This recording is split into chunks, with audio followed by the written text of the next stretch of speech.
YouTube をご覧の皆さん、三ツ矢です。今回もよろしくお願いします。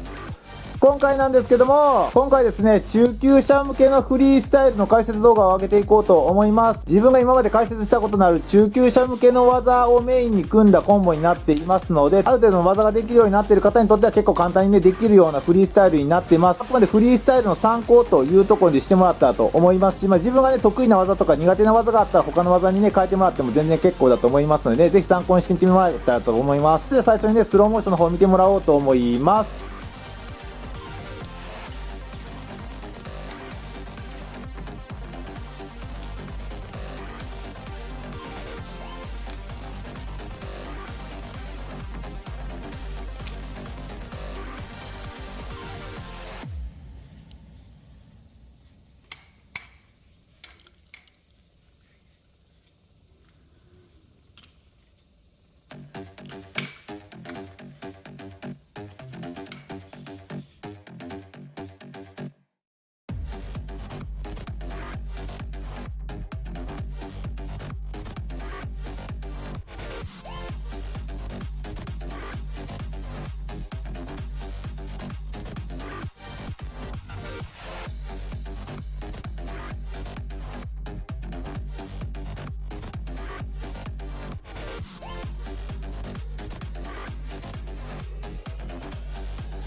はい、スローモーション見てもらいましたけれども、そんなに難しい技は使っていないフリースタイルになってます。エアリアルとロールオーバー系が主体のフリースタイルになっていますので、難易度の割には結構見栄えはいいんじゃないかなというふうに思います。今回ね、こちらのフリースタイルの解説をしていこうと思います。それじゃあ解説を始めていこうと思うんですけれども、こちらのコンボはこちらのバイトハンドル、ナイフの刃がついてる方についてるハンドルを持ってじゃないとスタートできないです。バイトハンドルを持った状態でまず振ります。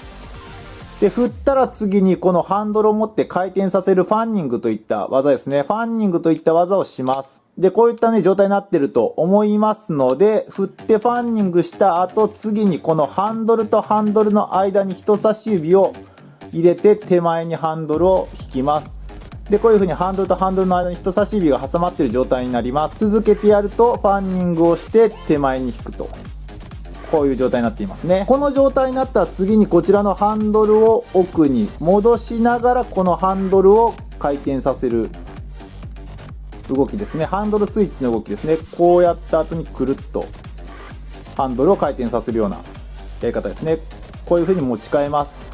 で、こうやって持ち替えると次にこのように手前に引くと親指がハンドルとハンドルの間にこう挟まれるような形に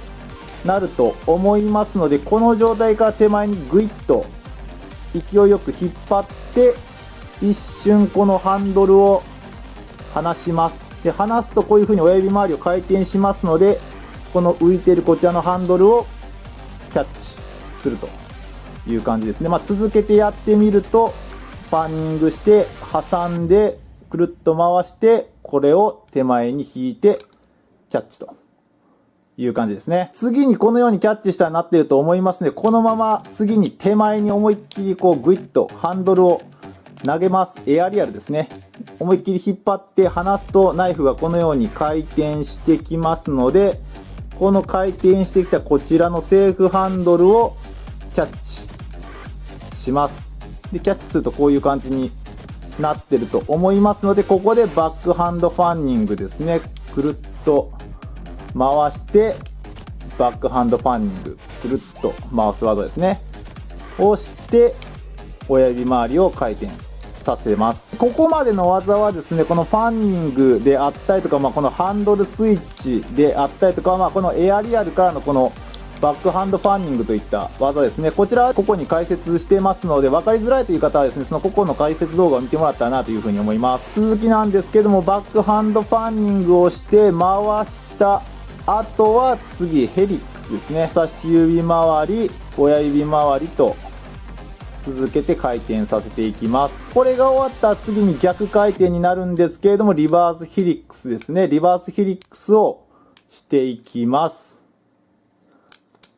でやるとこういう状態になると思います。次にこれをこのままもう一度エアリアルでポイッと放り投げるとくるっと回転してきますので、この回転してきたセーフハンドルをこういうペン持つような感じでハンドルをキャッチして、くるっと。全ロールオーバーして、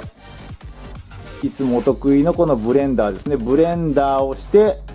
最後はクラシックショートストップですね。をして完成といったフリースタイルになっています。この途中からの動きのこのヘリックスといった技ですね。こちらの技も解説動画を出していますし、このバースヘリックスといった技ですね。こういった回転させる技ですけど、こちらも解説動画を出していますし、投げた後にこのようにキャッチして回す、こういった技ですね。スイッチエアリアルなんですけども、こういったね、エアリアルだったり、こちらのブレンダーであったりとか、あと最後のこのクラシックショートストップといった技ですね。っていうのはそれぞれ解説動画をここで出していますので、わからない方はですね、その個別の解説動画を見てもらったらというふうに思います。で、苦手な技が入っているっていう方なんですけれども、まず最初のこのファンニングだったりとか、こちらのハンドルスイッチといった動きですね。これが苦手だっていう方はもう最初からこの状態からエアリアルから始めちゃってもいいと思います。この状態から手前にポイッと放り投げてきたこちらのハンドルをこのようにキャッチするというエアリアルからスタートするような形でもこういった形ですね。エアリアルからスタートする形でもいいと思います。次にこのバックハンドファンニングといった技ですね。これ結構苦手な方が多いと思うんですけど、これがね、あんまりできないよっていう方はですね、無理せずにこのままキャッチしたらこのままくるっと親指周りを回すような普通のいわゆる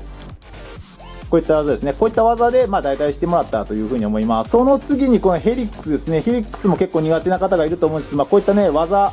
ですけど、これもちょっとできないよっていう方は、ウィップロールオーバーといった技ですね。こういった技がありますので、この技でね、代替してもらったらというふうに思います。リバースヘリックスが苦手だよっていう方は、ボービットといった技です。こういったね、親指周りを1回転させる、こういった技があるんですけれども、リバースヘリックスが苦手な方は、このオービットで変えてもらったというふうに思います。クラシックショートストップはちょっと多分ね、苦手な方が結構多いかと思いますので、これができないよとか、苦手だよっていう方は、そのままオープンしてもらってもいいですし、ここからね、エアリアルで最後こういう風にキャッチしてもらってもいいですし、締め方は自分のね、好きなように締めてもらったという風に思います。全体的にエアリアルとロールオーバー系を主体に組んだフリースタイルになってますので、あまりバタフライナイフが詳しくない方とかが見ても迫力があるフリースタイルになってるかなと思いますので、すごくそう SNS とかにね、載せる分にはすごくいいかなという風に思います。その代わり結構難易度はそんなに高くはないので、自分が苦手な技はどんどん別の技に変えてもらってっていうところで練習してみてもらったらという風に思います。注意する点と言ったら、最初にこちらのバイトハンドルを持ってスタートしないと、最後の方でこうやってブレンダーをするところがあるんですけれども、このブレンダーをするときにこちらのバイトハンドル側でブレンダーすることになってしまうので、その時にね、指が切れちゃいますので、最初スタートするときはこちらのバイトハンドル、ナイフの刃がついてる方のハンドルを持ってスタートするというところと、あとエアリアルを2回投げて、1回目はこうキャッチした後にこのバックハンドファンニングをしますし、2回目はこういったスイッチエアリアルで回転させるような技が2回入ってるんですけど、このエアリアルをするときに当然放り投げるので、放り投げたナイフをちゃんとキャッチできたらいいんですけど、このナイフが床にこうやってバターンとかって落ちたりする場合がよくありますので、落ちてもいいようにクッションの上であったりとか、周りにももしナイフが落ちた時にもそういう何かこう割れたりとかするようなものとかがね、ないような場所で練習してみてもらったらなというふうに思います。こういう風なフリースタイルに変えてみましたとかっていうね、アイデアがある方はね、ぜひコメント欄でね、教えてみてもらったらと思います。はい、それじゃあ今回ですね、こんなところで終わろうと思います。ご視聴ありがとうございました。また次回よろしくお願いします。それでは。